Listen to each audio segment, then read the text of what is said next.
Hello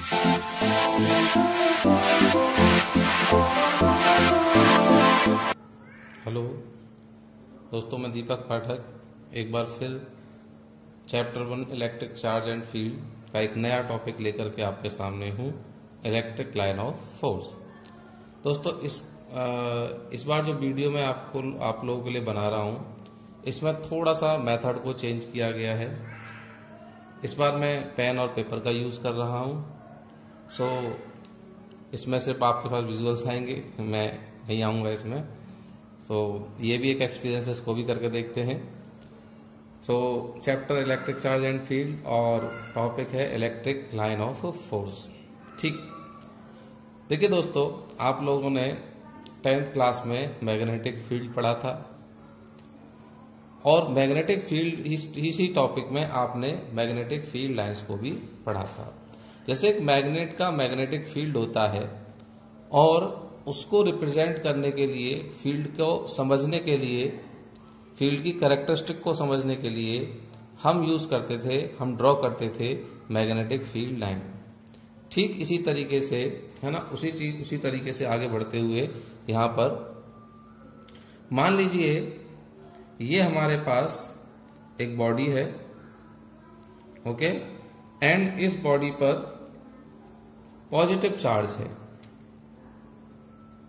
इस body पर positive charge present है, ठीक है।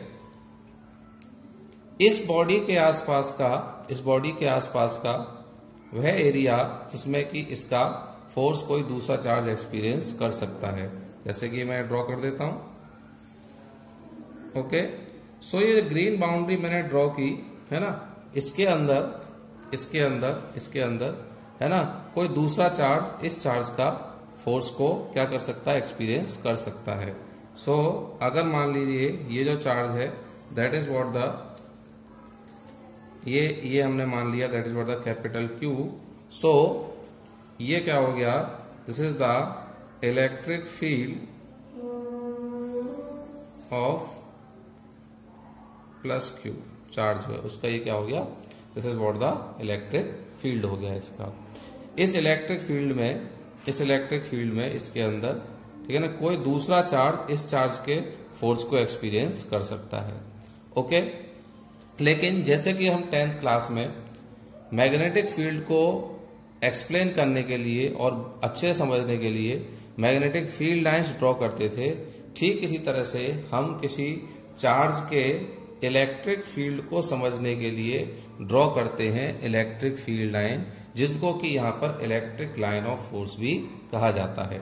यही टॉपिक है दोस्तों हमारा इस वीडियो में, इसी को समझने की और सीखने की कोशिश करेंगे, ठीक है। तो इलेक्ट्रिक फील्ड का कॉन्सेप्ट समझ में आता है, बात करते हैं इलेक्ट्रिक लाइन ऑफ फोर्स की। चलिए इसकी डेफिनेशन समझने की कोशिश करते हैं। तो देखिए क्या है इलेक्ट्रिक लाइन ऑफ फोर्स, हम कैसे डिफाइन कर सकते हैं। तो an electric line of force may be defined as the curve along which a small positive charge would tend to move when free to do so in an electric field, and the tangent to which at any point gives the direction of electric field at that point। ठीक है, चलिए आपने definition पढ़ी तो हो सकता है कि उतना समझ में आप लोगों को नहीं आ रहा हो, मैं आप लोगों को समझाने की कोशिश करता हूं, ठीक है दोस्तों। किस तरीके से हम इसको डिफाइन कर सकते हैं, कैसे समझा सकते हैं उसको देखिए।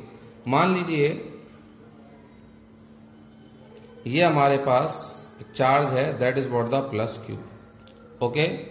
और इस प्लस Q चार्ज के सामने मैंने एक टेस्ट चार्ज ला करके रख दिया, टेस्ट चार्ज एक बहुत स्मॉल चार्ज इसके सामने ला करके रख दिया, that is what the plus Q not, ठीक है। अब आपने ये पढ़ा है या आपको समझाया गया है कि ये चार्ज का फोर्स इस पे लगेगा, ठीक है नहीं। अब मान लीजिए ये फिक्स है, ये कहीं मूव नहीं कर सकता, और ये जो टेस्ट चार्ज है it is free to move, ये कहीं भी मूव कर सकता है। चलिए अब इसका इस पर फोर्स लगता है, ये क्या है हमारा, this is what the source charge, ठीक है ना, जिसके इलेक्ट्रिक फील्ड को या इलेक्ट्रिक फील्ड लाइन को हम समझने की कोशिश कर रहे हैं। और इसको क्या बोलते थे, that is what the test charge, जो बहुत छोटा और बहुत स्मॉल होता है। ठीक है, फिर से एक बार देखिए, ये हमारा सोर्स चार्ज, गिवन चार्ज, ठीक है कि नहीं, जिसपे हम क्या कर रहे हैं, स्टडी कर रहे हैं, इसी के इलेक्ट्रिक फील्ड की बात कर रहे हैं और इसी की इलेक्ट्रिक फील्ड लाइंस यानी कि इलेक्ट्रिक लाइन ऑफ फोर्स को समझने की कोशिश कर रहे हैं। तो हमने क्या किया, इसके सामने एक दूसरा charge plus Q not test charge जो बहुत छोटा उसको रख दिया, इसको फिक्स किया हुआ है सोर्स चार्ज को, क्यू को, ये मूव नहीं कर सकता, ये आराम से मूव कर सकता है, फ्री है मूव करने के लिए। ठीक है, तो ये इसको क्या करेगा, ये भी पॉजिटिव और ये भी पॉजिटिव, तो ये इसको क्या करेगा, सोर्स चार्ज टेस्ट चार्ज को क्या करेगा, रिपेल करेगा। अब जब ये रिपेल कर रहा है तो मान लीजिए जब ये प्लस क्यू नॉट मूव करना शुरू करेगा तो ये इस तरह से, मान लो ये इसका रास्ता, ऐसे एंग्री बर्ड आप लोग खेलते हैं ना, तो एंग्री बर्ड में वो डॉटेड आती हैं, ठीक है ना, तो ठीक इसी तरह से ये इसका पाथ है। ये पाथ इसने क्या किया, डिस्क्राइब किया। कैसे डिस्क्राइब किया, ये टेस्ट चार्ज ने ये पाथ बनाया, किसकी वजह से, क्योंकि इस टेस्ट चार्ज पर इस गिवन चार्ज या सोर्स चार्ज का क्या लग रहा था, फोर्स लग रहा था। तो जो पाथ ये बना, ये जो पाथ बना, ये जो पाथ बनाया है, ठीक है कि नहीं, प्लस क्यू नॉट ने, यही पाथ क्या है, this path is known as the electric line of force या इलेक्ट्रिक फील्ड लाइन। ठीक है, तो देखिए यही तो बताया गया था। क्या है, ये वो कर्व है या पाथ है, ये क्या होता है, इलेक्ट्रिक लाइन ऑफ फोर्स वो कर्व या पाथ होता है जो कि क्या करता है, स्मॉल पॉजिटिव चार्ज वो tend to move when free to do so. जब एक स्मॉल पॉजिटिव चार्ज आराम से मूव करता है और मूव करते समय जो पाथ बनाता है वही पाथ क्या होती है, गिवन चार्ज या सोर्स चार्ज की क्या होती है, इलेक्ट्रिक लाइन ऑफ फोर्स होती है। ओके, अगर उस पर हम एक टेंजेंट ड्रॉ करें किसी भी पॉइंट पर, मान लीजिए यहाँ ये टेंजेंट हमने ड्रॉ कर दी, तो ये इस पॉइंट पर, ये पॉइंट हो गया मान लीजिए P, तो इस पॉइंट P पर ये क्या हो गया, this is the direction of the electric field, किसकी, सोर्स चार्ज या गिवन चार्ज की। ठीक है, यानी कि जो पाथ टेस्ट चार्ज ने डिस्क्राइब किया वो तो हो गया electric field line, electric line of force, और इस पाथ पर या इस कर्व पर किसी भी पॉइंट पर अगर हम टेंजेंट ड्रॉ करते हैं तो it gives the direction of electric field at that point. किसके इलेक्ट्रिक फील्ड की डायरेक्शन, सोर्स चार्ज या गिवन चार्ज के इलेक्ट्रिक फील्ड की डायरेक्शन हमको यहां से मिल जाती है। तो आपको इलेक्ट्रिक लाइन ऑफ फोर्स की डेफिनेशन समझ में आया, कॉन्सेप्ट समझ में आया। चलिए अब बात करते हैं अगले टॉपिक की तरफ को मूव करते हैं, अगले टॉपिक की तरफ को बढ़ते हैं।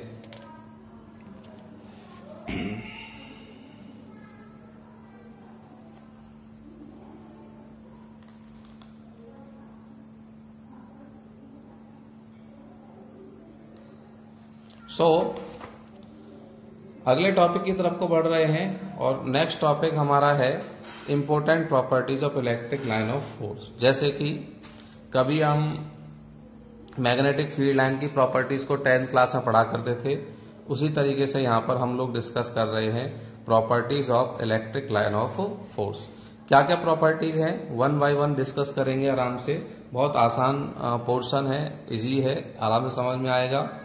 तो क्या प्रॉपर्टीज हैं, फर्स्ट प्रॉपर्टी है कि line of force, first property है आपकी, line of force are continuous curve without any break, are continuous curve without any break. First property आपकी हो गई, line of force are continuous curve without any break. यानी कि अगर आप एक इलेक्ट्रिक फील्ड लाइन ड्रॉ कर रहे हैं, ठीक है, मान लीजिए दो स्टूडेंट ने, एक स्टूडेंट ने उसने कहा कि भाई चलो एक चार्ज, ये मान लीजिए पॉजिटिव चार्ज है और इसकी वजह से एक इलेक्ट्रिक फील्ड लाइन ड्रॉ करो, तो उसने क्या किया, ऐसे करके ड्रॉ कर दिया लाइक दैट। और दूसरे स्टूडेंट ने इस तरह से ड्रॉ कर दिया, ऐसे किया, फिर गैप छोड़ दिया, फिर गैप छोड़ दिया, फिर गैप छोड़ दिया। तो देखिए ये तो सही है और ये क्या है, गलत है। कभी भी इलेक्ट्रिक फील्ड लाइन में कहीं भी डिसकंटिन्यू नहीं हो सकती, कभी भी गैप नहीं हो सकता। तो ये हो गई आपकी पहली प्रॉपर्टी कि line of force are continuous curve without any break, इनमें कोई ब्रेक नहीं हो सकता। उसके बाद आती है आपके पास नेक्स्ट प्रॉपर्टी, नेक्स्ट प्रॉपर्टी को हम लोग डिस्कस करेंगे, no two line of force can cross each other. कभी भी दो इलेक्ट्रिक फील्ड लाइन एक दूसरे को इंटरसेक्ट नहीं कर सकती हैं, ठीक है। वैसे ही बिल्कुल जैसे कि कभी आपको याद होगा the two magnetic field line can never cross each other. उस सिमिलर वे में no two lines of force can cross each other. इसको हम एक्सप्लेन कर सकते हैं, इसका रीजन दे सकते हैं। क्या होगा, मान लीजिए किसी पॉइंट पर अगर ये एक इलेक्ट्रिक फील्ड लाइन हो गई, दिस इज द, मैं मार्क कर देता हूं, दिस इज 1, और ये कोई हो गई, दिस इज द, ये एक और इलेक्ट्रिक फील्ड लाइन होगी, दिस इज द 2। ठीक है, मान के चलिए दो इलेक्ट्रिक फील्ड लाइन या लाइन ऑफ फोर्स ने एक दूसरे को क्या कर लिया, इंटरसेक्ट कर लिया। ठीक है, at the point of intersection, at the point of intersection, जहां पर इन दोनों ने काटा, तो यहां इस पॉइंट की बात करिए, देखिए जिसको मैं यहां क्या कर रहा हूं, ये मैंने करके इस तरह से मार्क कर दिया, ये यहां पर मैं इसको, ठीक है ना, मार्क कर रहा हूं, ये हो गया। अब अगर देखिए यहां पे पॉइंट पे इस पे टेंजेंट ड्रॉ करेंगे सेकंड के ऊपर, तो ये इलेक्ट्रिक फील्ड की डायरेक्शन आ जाएगी। ठीक है, और लाइन 1 के ऊपर इसी पॉइंट पे टेंजेंट ड्रॉ करेंगे तो ये इलेक्ट्रिक फील्ड की डायरेक्शन आ जाएगी।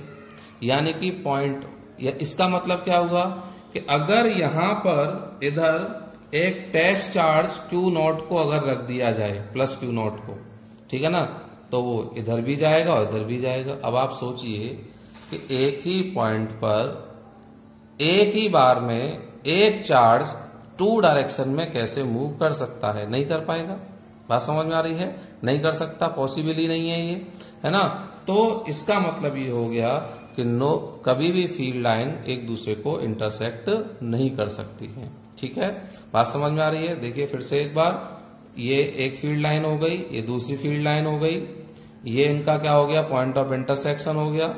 अभी पीछे आप लोगों को प्रॉपर्टी बताई थी, ठीक है नहीं, कि अगर इलेक्ट्रिक फील्ड लाइन पे कहीं भी हम किसी पॉइंट पे टेंजेंट ड्रॉ करते हैं तो वो वहां पर हमें इलेक्ट्रिक फील्ड इंटेंसिटी या इलेक्ट्रिक फील्ड की डायरेक्शन मालूम चल जाती है। तो लाइन 1 पर हमने टेंजेंट ड्रॉ किया तो ये हमारे पास इलेक्ट्रिक फील्ड इंटेंसिटी की डायरेक्शन आ गई।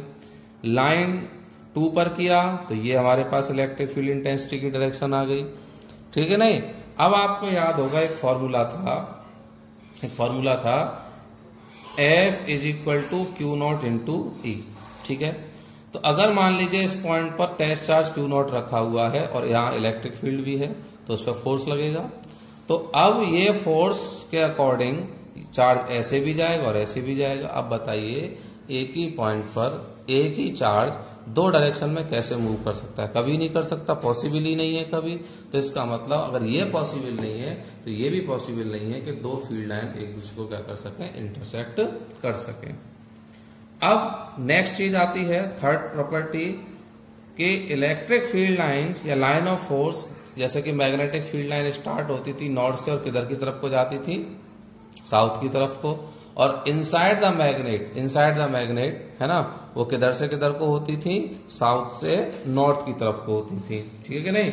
लेकिन यहां पर थोड़ा सा सिमिलर भी है, थोड़ा सा कुछ अलग भी है। तो एक बार देखिए, आपको याद दिला दूं, ये आप लोग मैग्नेट को डिस्कस करते थे, ठीक है ना। ये नॉर्थ हो गया और ये साउथ हो गया, ये नॉर्थ और ये साउथ। सो वहां क्या सीखा था आपने कि मैग्नेटिक फील्ड लाइन नॉर्थ से चलती है और किसकी तरफ को जाती है, साउथ की तरफ को, और मैग्नेट के अंदर इनकी डायरेक्शन किधर से किधर को होती है, साउथ से नॉर्थ की तरफ को होती है।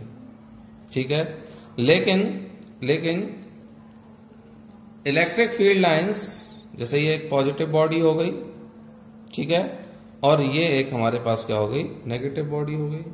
सो इलेक्ट्रिक फील्ड लाइंस की डायरेक्शन पॉजिटिव से नेगेटिव होती है, लेकिन इलेक्ट्रिक फील्ड लाइन कभी भी जो चार्ज है उसके अंदर एग्जिस्ट नहीं करता। जैसे मैग्नेटिक फील्ड लाइन मैग्नेट के अंदर प्रेजेंट होती है, वैसे ही करके इलेक्ट्रिक फील्ड लाइन कभी चार्ज बॉडी के इनसाइड में प्रेजेंट नहीं होती है, अंदर प्रेजेंट नहीं होती है। ये बात समझ में आ रही है। इलेक्ट्रिक फील्ड लाइन पॉजिटिव से नेगेटिव की तरफ को होती है, लेकिन ये मैग्नेटिक फील्ड लाइन की तरह से क्लोज लूप फॉर्म नहीं करते हैं, उनकी तरह से क्लोज लूप फॉर्म नहीं करते हैं। ओके, नेक्स्ट पढ़ते हैं, the relative closeness of the lines of force indicate the strength of electric field at different points. देखिए इसको समझाता हूं मैं आप लोगों को, इस प्रॉपर्टी को एक्सप्लेन करता हूं। ये देखिए मान लीजिए ये हमारे पास एक बॉडी है, पॉजिटिव चार्ज है इसके ऊपर, नेगेटिव भी ले सकते हैं हम लोग, पॉजिटिव चार्ज है, ठीक है। तो अगर आप लोग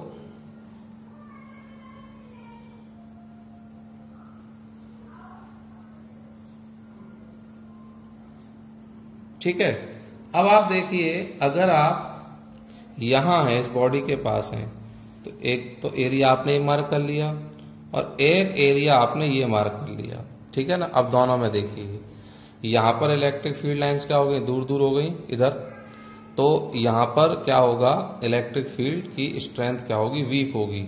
और यहां पर इलेक्ट्रिक फील्ड लाइन क्या है, पास पास है, क्लोज है, तो यहां पर जो इलेक्ट्रिक फील्ड की स्ट्रेंथ होगी वो क्या होगी, ज्यादा होगी। यानी कि सिंपल बात है, अगर हमको इलेक्ट्रिक फील्ड लाइन गिवंस हैं तो हम उनको देख करके डिसाइड कर सकते हैं, जहां पर इलेक्ट्रिक फील्ड लाइन पास पास होती है वहां पर इलेक्ट्रिक फील्ड स्ट्रांग होता है, और जहां इलेक्ट्रिक फील्ड लाइन दूर दूर होती है वहां पर इलेक्ट्रिक फील्ड क्या होगा, वीक होगा, ठीक है। अच्छा, अगली प्रॉपर्टी है कि they are always normal to the surface of a conductor, they are all normal to the surface of a conductor. तो देखिए इस प्रॉपर्टी को मैं आप लोगों को एक्सप्लेन करता हूं, ठीक है। देखिए समझिएगा, मान लीजिए ये हमारे पास एक चार्ज बॉडी है, पूरी बॉडी पर चार्ज प्रेजेंट है, positive positive positive positive positive, negative भी ले सकते हैं, बार बार कह रहा हूं, ठीक है। अब हम यहां पर क्या एक्सप्लेन कर रहे हैं, प्रॉपर्टी क्या कहती है, ये प्रॉपर्टी कहती है कि जो इलेक्ट्रिक फील्ड लाइंस होंगी, है ना, वो हमेशा इसके इस तरह से परपेंडिकुलर होंगी। ऐसे हो सकती है, इस तरह से हो सकती है, कैसे नहीं हो सकती और क्यों नहीं हो सकती, दोनों बातों को डिस्कस करेंगे। फिर से बॉडी ड्रॉ कर लेता हूं मैं, ठीक है, फिर से बॉडी ड्रॉ कर लेता हूं।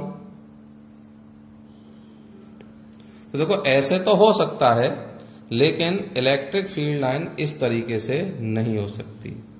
देखिए यहां तो मान लीजिए एक चार्ज कंडक्टर है, चार्ज बॉडी है, तो यहां तो इलेक्ट्रिक फील्ड लाइन कैसी है, परपेंडिकुलर है। मतलब अगर आप इस पॉइंट पे टेंजेंट खींचें तो कितना एंगल बनेगा, 90 डिग्री का।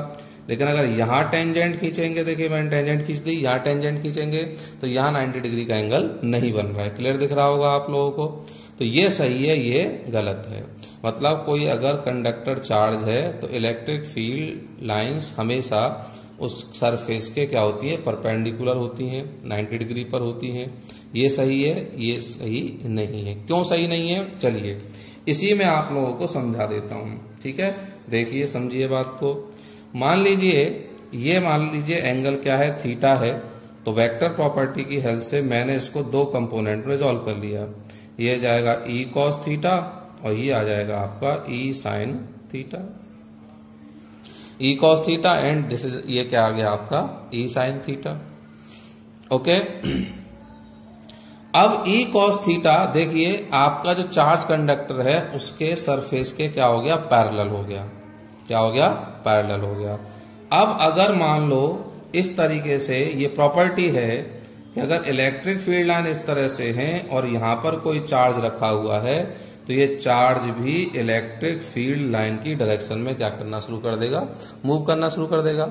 तो इसका मतलब ये हुआ कि अगर ई कॉस थीटा होगा तो due to E cos theta की वजह से कंडक्टर के सरफेस पे चार्ज का मूवमेंट स्टार्ट हो जाएगा। अब अगर कंडक्टर के सरफेस पर चार्ज का मूवमेंट स्टार्ट हो गया, चार्ज मूव कर रहा है, तो आपको मालूम है चार्ज मूव करता है तो क्या बनता है, इलेक्ट्रिक करंट बनता है। यानी कि कंडक्टर के सरफेस पर क्या होगा, इलेक्ट्रिक करंट होगा। लेकिन यहां पर कोई बैटरी कनेक्टेड नहीं है, कुछ भी कनेक्टेड नहीं है, इक्विलिब्रियम कंडीशन है और प्रैक्टिकली इस तरह की चार्ज बॉडी पर कोई करंट प्रेजेंट नहीं होता। अब अगर करंट प्रेजेंट नहीं है तो इसका मतलब क्या नहीं होगा, ई कॉस थीटा नहीं होगा। ई कॉस थीटा नहीं होगा तो इसका मतलब ये कब होगा, जब cos theta is equal to क्या होगा, 0 होगा। और कॉस थीटा 0 कब होता है, जब थीटा इज इक्वल टू क्या होता है, 90 डिग्री होता है। इसका मतलब ये हो गया कि इलेक्ट्रिक फील्ड लाइन या electric line of force always किसी भी चार्ज कंडक्टर के सरफेस के परपेंडिकुलर ही होती है। इतना समझ में आ रहा है आपको। अब हम यहाँ पर एक और प्रॉपर्टी है लास्ट, उसकी तरफ मूव करेंगे, उसको डिस्कस करेंगे। क्या प्रॉपर्टी है, देखिए इस प्रॉपर्टी को समझने की कोशिश करेंगे आप लोग। लास्ट प्रॉपर्टी है कि electric field line have a tendency to contract lengthwise and expand laterally. तो देखिए यहां मैं आपको एक डायपोल लेकर के, यानी कि अनलाइक चार्जेस का एक सिस्टम लेकर के आपको इसको एक्सप्लेन करूंगा। ये हमारे पास एक पॉजिटिव चार्ज हो गया और ये हमारे पास क्या हो गया, एक नेगेटिव चार्ज हो गया। ठीक है, देखिए ये हमारे पास क्या हो गया, एक पॉजिटिव चार्ज हो गया, हमारे पास नेगेटिव चार्ज हो गया। लास्ट प्रॉपर्टी को हम लोग डिस्कस कर रहे हैं। ठीक है, positive charge and negative charge. तो देखिए क्या होता है, ये प्रॉपर्टी क्या कहती है, electric field line length wise ऐसे करके चलेंगे, लेंथ वाइज पॉजिटिव से नेगेटिव की तरफ। ठीक है, तो लेंथ वाइज अगर आप चलेंगे ऐसे करके, मैं ड्रॉ कर देता हूं, चलिए पहले पैटर्न।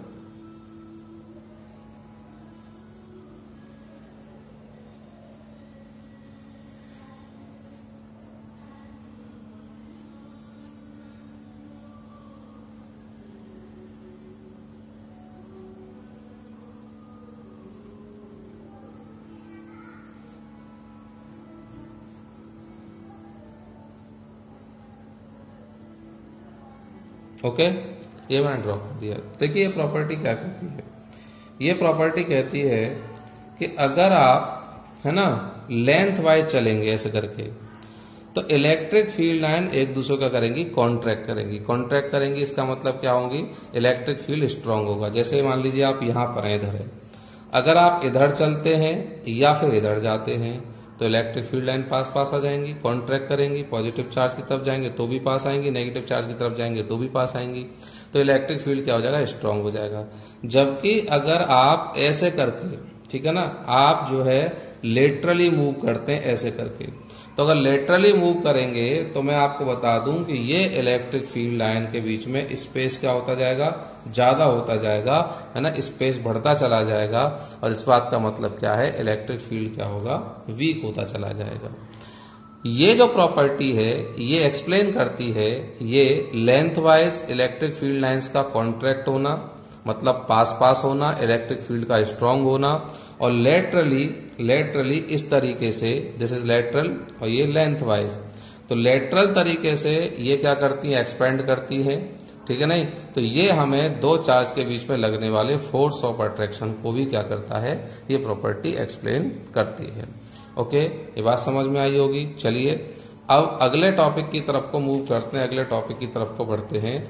और ये अगला टॉपिक हमारे पास नेक्स्ट टॉपिक है, electric field line for different charge system. Exactly exam में ये सीधा सीधा ड्रॉ करने के लिए आ जाता है ना, इसीलिए बहुत आसान सा टॉपिक है, फटाफट से मैं आप लोगों को ड्रॉ करके बता देता हूँ। देखिए अगर एक अकेला पॉजिटिव चार्ज है, पॉइंट चार्ज है, ठीक है, तो उसकी वजह से इलेक्ट्रिक फील्ड लाइन कैसे होती है, इस तरीके से, लाइक दैट।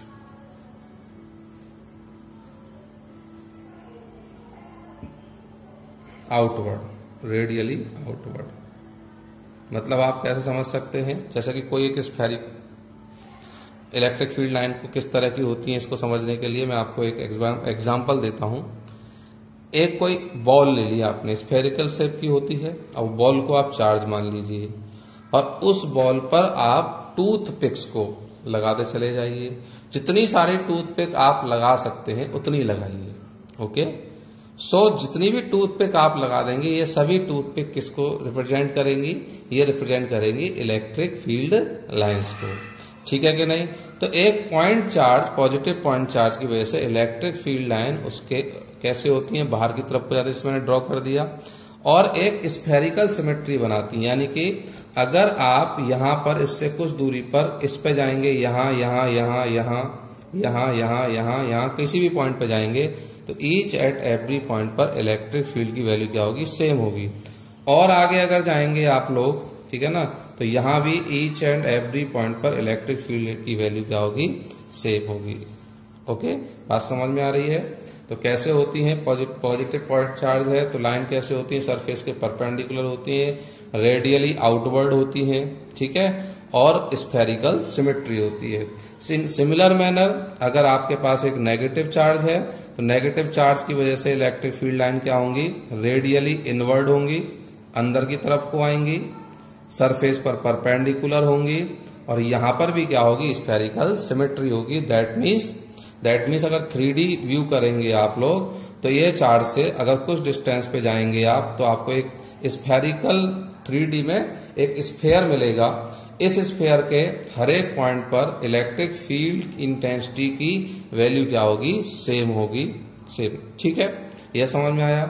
अब बात करते हैं, पीछे बता दिया वैसे मैंने, अगर एक पॉजिटिव चार्ज होता है और एक क्या होता है, नेगेटिव चार्ज होता है, तो electric field line will move from positive to negative in this वे।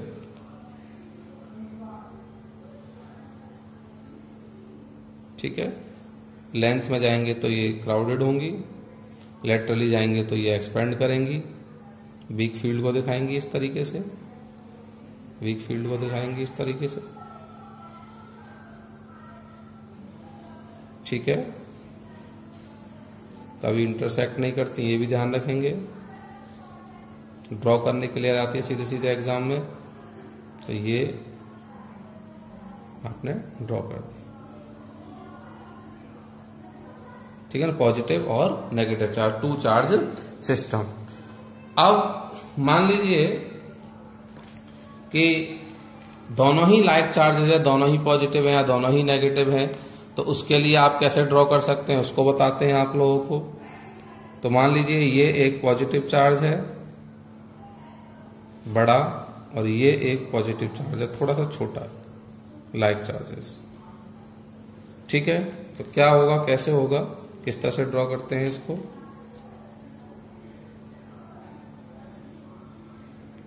इसकी फील्ड लाइन बाहर की तरफ, इसकी फील्ड लाइन बाहर की तरफ। एक ऐसा पॉइंट होगा जहां पर कि दोनों का फील्ड इक्वल एंड अपोजिट हो जाएगा, that is what called the neutral point. क्या कहते हैं इसको, न्यूट्रल पॉइंट। ये न्यूट्रल पॉइंट, दोनों का फील्ड इक्वल एंड अपोजिट हो गया, और जो छोटा चार्ज होगा न्यूट्रल पॉइंट हमेशा उसके पास होगा। ठीक है ना, क्योंकि इसका रेंज ज्यादा होगा और इसका रेंज क्या होगा, इसका रेंज ज्यादा होगा, इसका रेंज क्या होगा, कम होगा। और इस तरीके से फील्ड लाइन कभी इंटरसेक्ट नहीं करती, इसलिए एक दूसरे को क्या करेंगी, रिपेल करेंगी। इस तरीके से हम ड्रॉ करेंगे, लाइक दैट।